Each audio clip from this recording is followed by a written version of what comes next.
Ever felt that? Yeah. Not of anxiety in your stomach when you're faced with a big financial decision? Oh, yeah. Or maybe that, like, tantalizing whisper of a get-rich-quick scheme that seems just so hard to ignore. Definitely. That feeling is pretty universal, I think. Well, if any of that resonates with you, you're in exactly the right place today. Welcome, everyone, to Book Talk Finance. Great to be here. It's such a relevant topic, that kind of tug of war between our rational financial goals and, well, our very human emotions. It really is. And today we are diving into a fantastic guide for navigating this exact tricky terrain. It's The Behavior Gap by Carl Richards. Carl Richards, yeah. Now, this isn't some, dusty old textbook filled with Wall Street jargon. Huh? Carl Richards, he's a financial planner, really down-to-earth guy. And he does those great sketches, right? Exactly. You might know him from the New York Times' Bucks blog.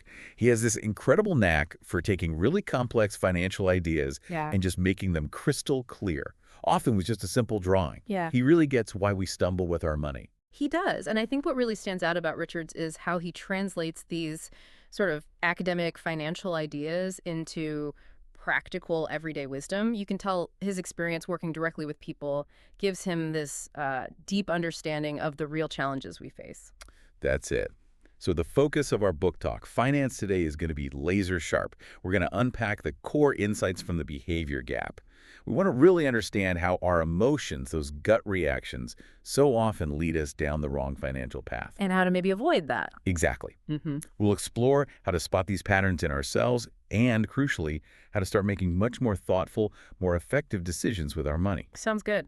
Less stress, more confidence. Think of this as your fast track to greater financial confidence and hopefully a whole lot less stress. Okay, let's jump right in. What exactly is this behavior gap that Carl Richards talks so much about? Well, put simply, the behavior gap it's the measurable difference between the returns that investments themselves generate. Like the market return. Exactly. The market return or the fund return. Yeah. And the often significantly lower returns that the average investor actually achieves. Okay, so there's a gap. Why? Well, think about it. Over the long term, a basic strategy like investing in a broad stock market index fund and just letting it sit there, letting it grow, historically, that's been a pretty sound approach, right? Right. The market goes up and down, but generally trends upwards over time.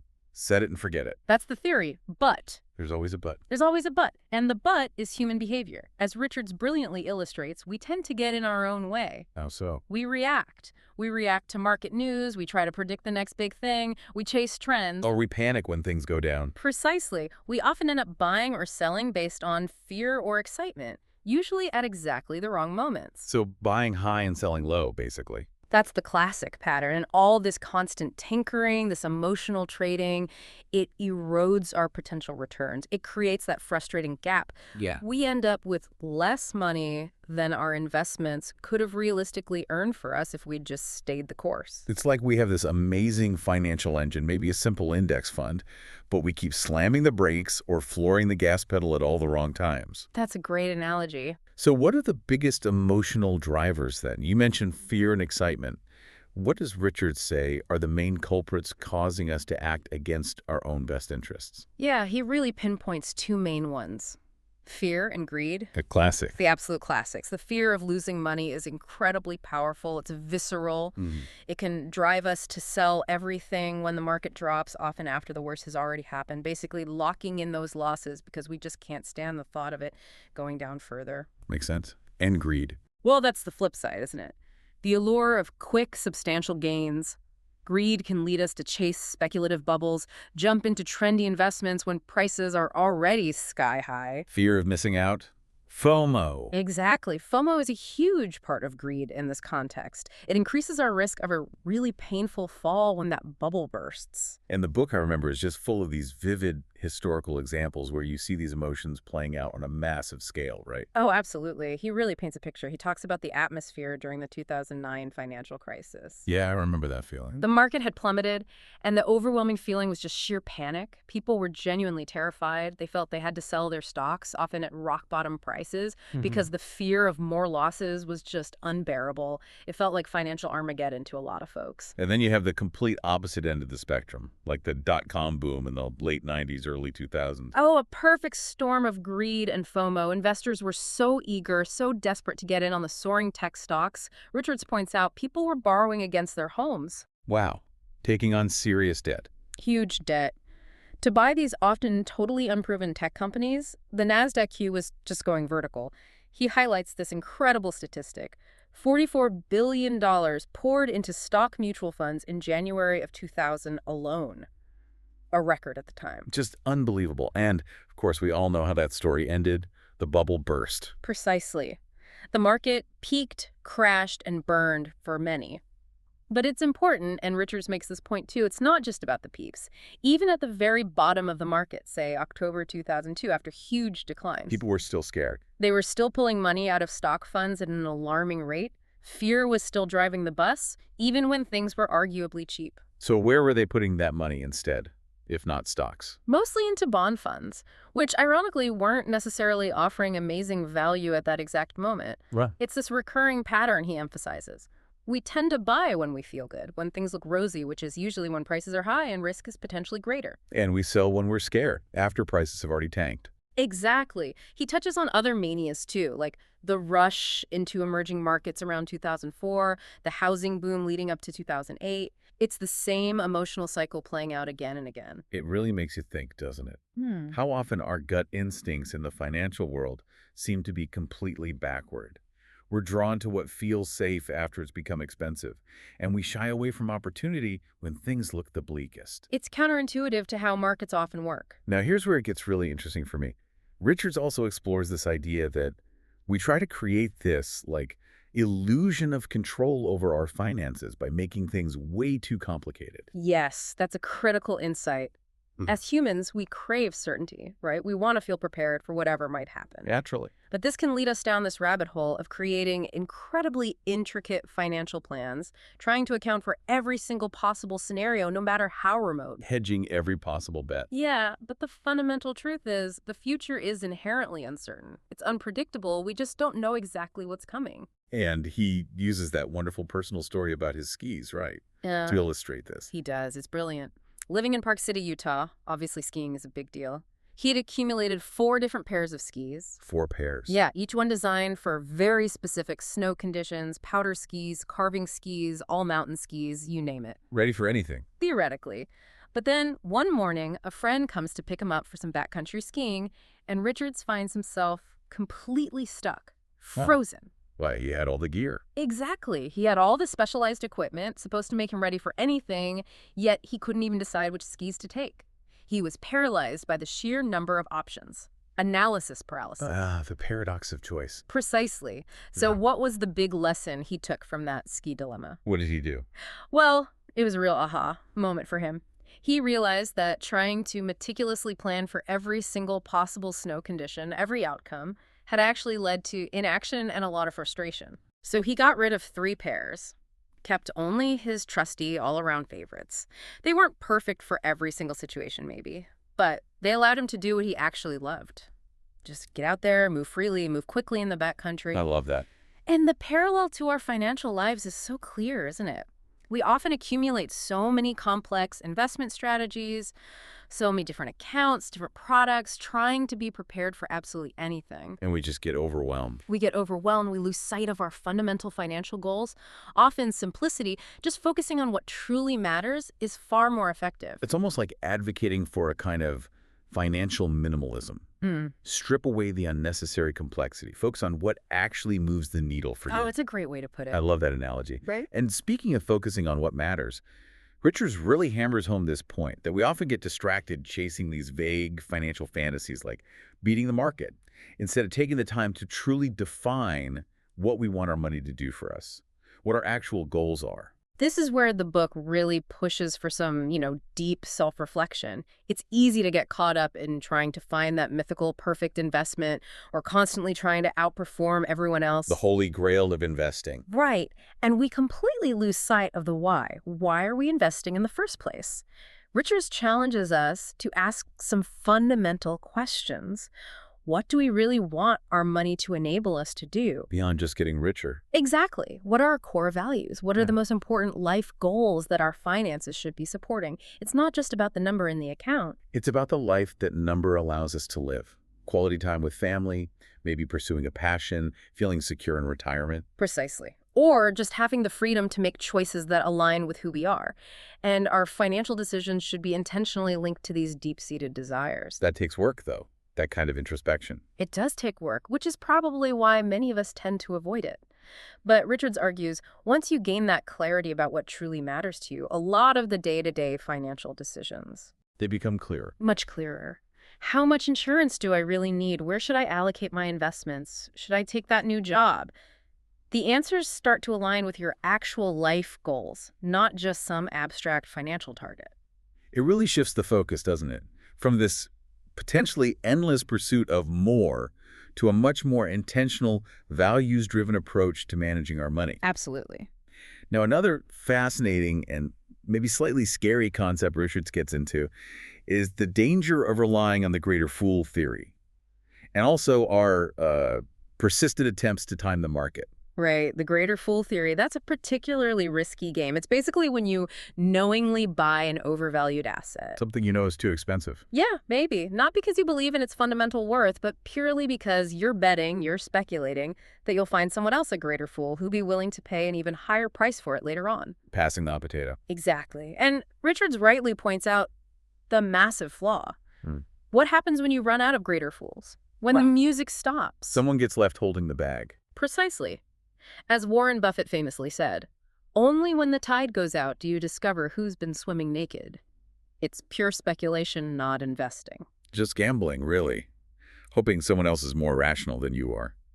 And what about our ability as individual investors to actually predict market movements? Richards isn't very optimistic there, is he? Not at all. He puts it pretty bluntly. He says, investors as a group are horrendously bad at timing the market. Horrendously bad. Ouch. Yeah. And we've already talked about the evidence that consistent buy high, sell low behavior pattern, the idea that we can consistently and accurately predict market tops and bottoms. It's largely a dangerous illusion for most people. So trying to jump in and out based on forecasts is probably a losing game. For most of us, yes. Richards persuasively argues it's far more sensible, far more prudent to just tune out all that noise. Base your investment decisions on your own long-term goals, your own plan, the concrete steps you need to take, not on trying to guess the market's next move. But it's hard, though. It goes against our instincts sometimes. Oh, it's incredibly difficult. Resisting that urge to follow the crowd or thinking you have some special insight, it takes discipline. He acknowledges that. Yeah. And speaking of things that can lead us astray, you mentioned noise. Richards talks a lot about the problem of just too much information. Yeah. The constant barrage of financial news. He does, and it's so incredibly relevant today, isn't it? With our 24/7 news cycle, smartphones buzzing. Constant updates. Yeah, this relentless stream of financial news, often contradictory opinions from pundits, endless market updates. It can generate a ton of anxiety. It make you feel like you have to do something. Exactly. It fuels impulsive, often detrimental financial decisions. Richards uses this great metaphor, the economist smirk. The economist smirk. What's that? It's that feeling you might get after reading a particular financial magazine or website, like you now possess some secret knowledge. Right, like you're suddenly in the know. Right. You've got this privileged insight that gives you an edge over everyone else. You feel smarter. But the reality is that information is usually widely available, and often the sheer volume of it just becomes overwhelming, paralyzing even. Information overload. Totally. Trying to constantly interpret every market fluctuation, every news headline, it's a recipe for overthinking, emotional stress, and making rash, regrettable money moves. So what's the antidote? Richard strongly advises being far more selective. Be deliberate about the financial information you consume, curate your inputs, and focus instead on the things you can actually influence. Like our own behavior. Our own behavior, our savings, our spending, sticking to our long-term plan. Less scrolling through financial news, more focusing on our own financial well-being. Just sounds healthier, doesn't it? It really does. Yeah. Now, this next point might seem a little counterintuitive, especially coming from a financial planner like Richard's, but he offers a really nuanced take on the value of formal financial plans. Yes, this is crucial.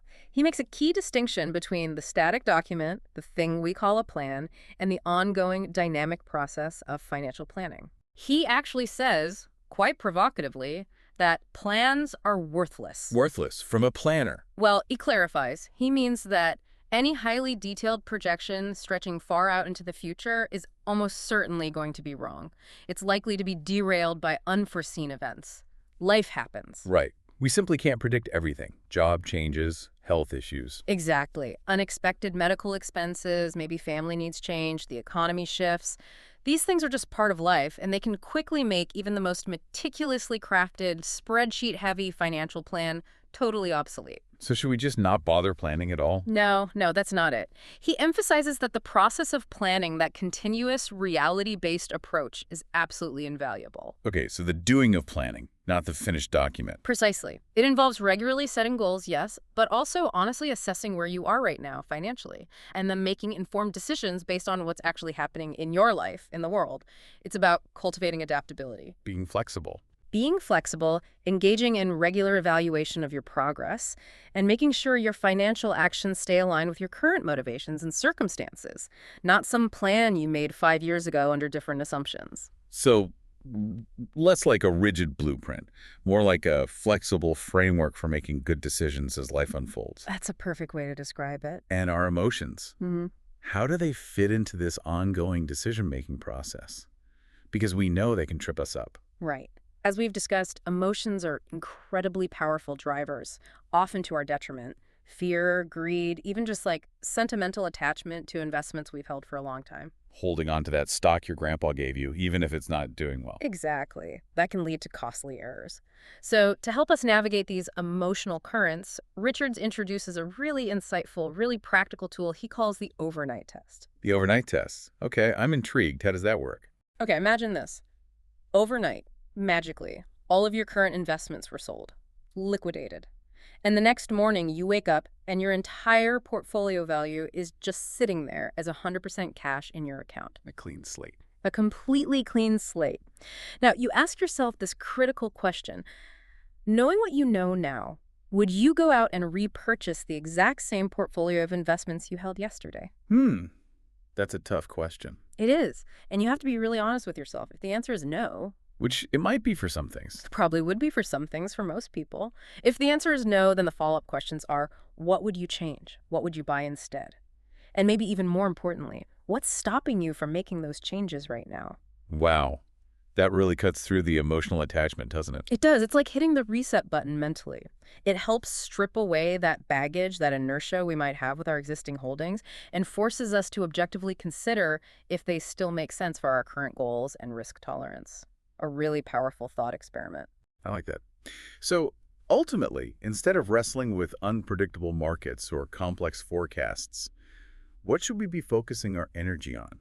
Where does Richards guide us? He strongly advocates shifting our focus, our mental energy, onto the elements we can actually control. Things within our power. Exactly. Yeah. And what are those? Well, our savings rate, how much of our income we're actually putting aside, our spending habits, where our money is going, and crucially, our own investment behavior, how we react or choose not to react to market events. So less worrying about the Fed or geopolitical events we can't influence. Right. Less obsessing over daily market ups and downs, and more concentrating on making consistent, sensible financial choices that are squarely within our power. Makes sense. He shares this beautiful little Zen story, too, about a fish asking another fish, what is this ocean everyone talks about? And the fish has been swimming its whole life but doesn't even realize it.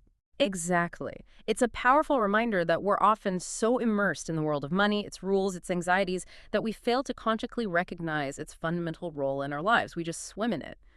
By becoming more mindful, more conscious of that water, we can make more deliberate choices. Take ownership of our financial journey, focusing on the inputs, our actions, rather than trying to perfectly predict the outputs. That's a great summary of it. So based on all these insights, managing behavior, simplifying, focusing on goals, controlling what kind of overall investment philosophy does Richards end up promoting? He champions what he calls slow and steady capital. Slow and steady, not chasing hot stocks. Not chasing hot stocks, not trying to time the market perfectly. It's a far more sustainable approach, and frankly, significantly less anxiety-provoking for most people. I'd imagine. The primary emphasis shifts. It becomes less about hitting home runs and more about diligently avoiding large portfolio-damaging losses. Understanding that consistent, moderate growth over the long term is actually a much more reliable path to achieving your goals. It sounds less stressful. It is less stressful. This philosophy, this approach, it frees you from that relentless need to monitor every bit of market noise, every headline. It allows you to approach your financial life with greater peace of mind, more confidence that your strategy is built for the long haul, not just the next quarter. Slow and steady wins the race. Yeah, He really seems to hold true in the often turbulent waters of personal finance as well. it seems to, yes. Okay, so as we start to wrap up our book talk, Finance on Carl Richards' fantastic book, The Behavior Gap, what would you say is the single most important takeaway, if our listeners remember just one thing from our chat today? Gosh, just one thing. I think ultimately it has to be that understanding and actively managing our own financial behavior is the single most critical factor in our long-term financial success and, just as importantly, our financial well-being. It's not about finding the secret stock tip. It's almost never about the secret stock tip. That persistent gap we talked about between investment returns and what investors actually get. It's almost entirely down to our emotional responses and our often misguided action. Our behavior. Our behavior. So by cultivating greater self-awareness, by embracing simplicity in our financial lives, by really taking the time to define our core life goals, and by consistently focusing our energy on the factors we can actually control. Savings, spending, reactions. Exactly. We empower ourselves. We can make more intentional, more rational, and far less emotionally driven financial decisions. Absolutely. The insights in the behavior gap really are profound. They provide such a powerful framework for taking charge of our financial lives, moving towards a future with hopefully more clarity, more confidence, and definitely less financial stress. Well said. It's a highly recommended read. We wholeheartedly recommend picking up a copy, reflecting on these principles, and seeing how they apply to your own unique financial journey. And hey, if you found this book talk finance valuable today, We hope you did. please be sure to subscribe to the channel. We'll have more insightful discussions and talks focused on personal finance and achieving that overall sense of financial well-being. Thanks for tuning in.